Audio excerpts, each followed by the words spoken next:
Good morning, folks. C.W. Johnson Jr. here. It is May 25th, 2018. I hope you all have a happy Memorial Day weekend as we remember those who have laid down their lives for the cause of freedom. Let's give you an update on what's been going on.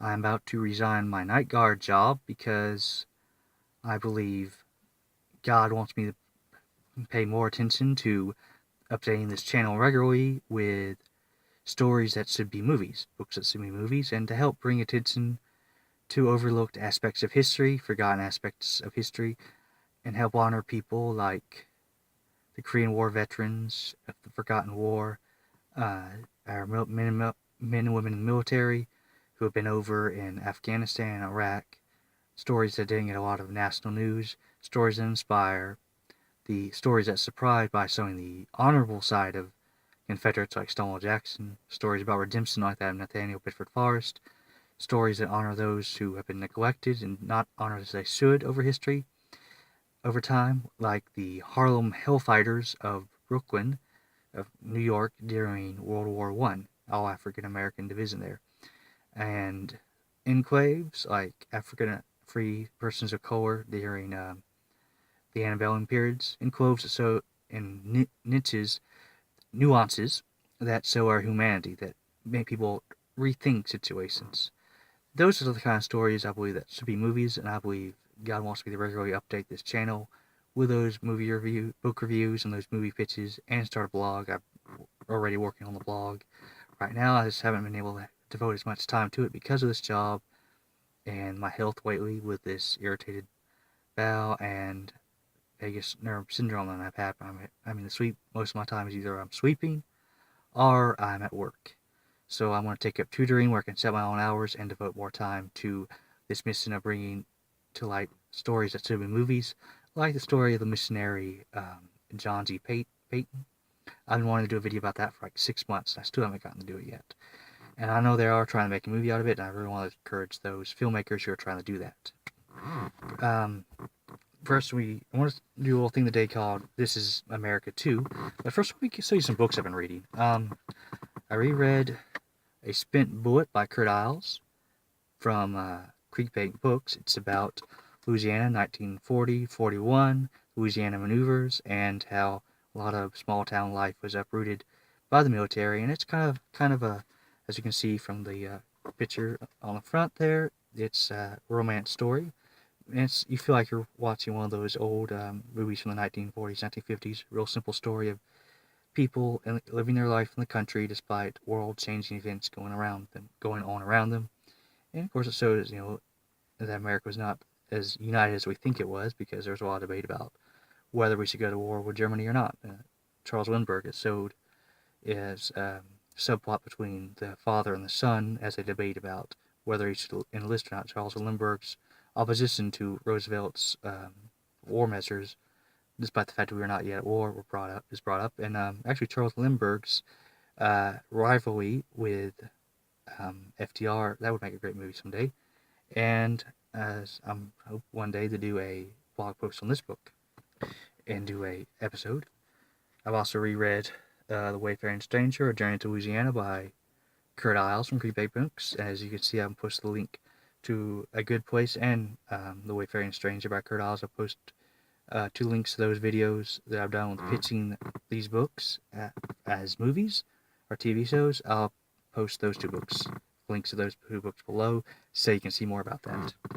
Another book I read that definitely should be a movie is Samaria, September 1952, The American Mission to Rescue Victims of the 20th Century's First Genocide by Lou Yernick from HarperCollins. And so that's what I've been reading, some of what I've been reading lately. But for now, I want to talk about something called This Is Also America. And I know there's been some negativity a lot, especially on Twitter. As soon as something bad happens, there's all these social justice warriors start hashtagging This Is America. Or, like what happened in Charlottesville last year. A couple nutcases show up, a couple imbeciles, neo-Nazi imbeciles, show up and protest this removal of a statue that had nothing to do with them. and a couple of people got killed, and everybody went berserk on Twitter saying this is an act of terrorism, and this is America every day. This is how we really are. And it seems like whenever something bad happens, somebody wants to spin it and say this is really America. And I'm not denying that race is a problem here in America. It's one of many problems. And the same thing with that video by Childish Gambino, I believe is how you say his name. I don't know why anybody would want to call themselves childish. And people are like, this is America. Well, maybe it's part of some of the problems that America is facing, but it is not America. There's another side of America that the news overlooks a lot. A lot of positive things that go on. And so I just want to talk about how this is also America. A couple weeks ago, I was with a pastor's family at Cracker Barrel, and there were about 10 of us. And when it came time to pay the bill for the waiter said the bill had already been paid. And eventually the pastor got to tell him who it was, and he was like, yes, I know who that was. It was a family that goes to the pastor's church. And this was not the first time he had done it. He had done it for the family before, several years ago, and he had also done it for the pastor's son and daughter-in-law, my sister, and this was a family that was willing to go above and beyond in supporting their pastor. And there's been some negativity about church and certain church leaders not doing as much as they could to alleviate poverty here in America and to bring people out of it. We can't cure poverty. Even Jesus said the poor would always be among us, but we can at least help some rise above it. And there's been a lot of negativity about how the church isn't doing enough. And I admit there's a lot more the church could do, but the church is helping. For example, that we had that church out in Carlton, Texas, back in April, who instead of spending tens of thousands of dollars on advertising for the Easter parade, like a $30,000 a month for a billboard, they took all that money and helped pay off several $1,000,000 of debt that veterans are owing on their medical bills. That is the church in action. That is also America. And a couple days after I was with that pastor at that Cracker Barrel in Oklahoma, I was in Orlando, Florida, and I had gone to the International Christian Film and Music Festival, and I'd gone to the corner drugstore to buy some supplies, and it was Red Nose Day. So the cashier asked me if I wanted to donate $1 to help children at this education camp, and I said no, because I wasn't really sure what exactly I was supporting there, if it would go to help them or not. And that's one reason some people are a little slow to donate to charity things, because they're not sure how the money is being spent. They want to see that the charity, the organization, is being held accountable. But then I remembered I was wearing this lanyard that said Christian Film Festival. And I was like, oh, well, that's a great witness for Christ there, saying no to helping the poor and the disadvantaged. And of course, I didn't have enough time to take it off, so I said, yes, I'll donate $1. And the cashier was so thankful that I helped out the store fulfill their mission, that she took about $5 off of my total charge. So it went from like $34 down to $28, something like that. And that's just a micro way of helping fight poverty and alleviate the suffering of those under the poverty line here in America. And there's also been a lot of things in the news about racism, and I don't think things are as bad in America when it comes to race as some people make it out to be. Race is a problem. We do have problems with racism here in America. Part of many problems we have here in America. But I don't think there's a narrative that we're about to have a race war, and I think that narrative is overblown. For example, I was doing security work at a Thomas Rhett concert last week, and most of the people there were white, rednecks, hicks, cowboys, hillbillies, hipsters, preppy people, suburbanites, yuppies, senior citizens, some finely dressed people, a lot of not well dressed people. But there was also, no, there weren't a lot of them, but there was a good amount of minorities, African Americans, Hispanics, Asians, LGBT people,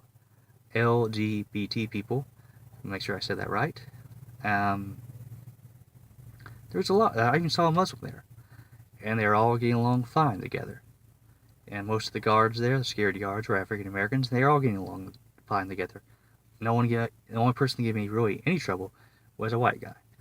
So, and they were all together. And I know there's been some they were all together going enjoying country music. I remember after Las Vegas, the massacre out there, there were people going online, educated people with important positions at important news stations, saying they're glad this massacre happens. They don't care. They think this is karma for Puerto Rico because they thought all country music fans were white Trump supporters, which is not true.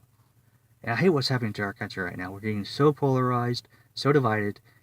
And as someone who studies a lot about the American Civil War, the war between the states, war of northern aggression, if you will, what led to that war wasn't, we think this certain political issue is wrong, you think it's right, therefore we'll fight for you. We'll fight each other. What led to the war was years of people dehumanizing the other side and saying the other side was the epitome of evil. So when the war happened, it wasn't the people it wasn't the fire eaters, the radical abolitionists who went to fight each other and kill each other. It was it was their children. It was the average people. So America, tone down the rhetoric that's polarizing us, that's dividing us. America has problems, but these problems are not as huge as people think they are. There's a lot of good about America right now. And when someone says this is America, about something negative, tell them this is also America. Show them something positive.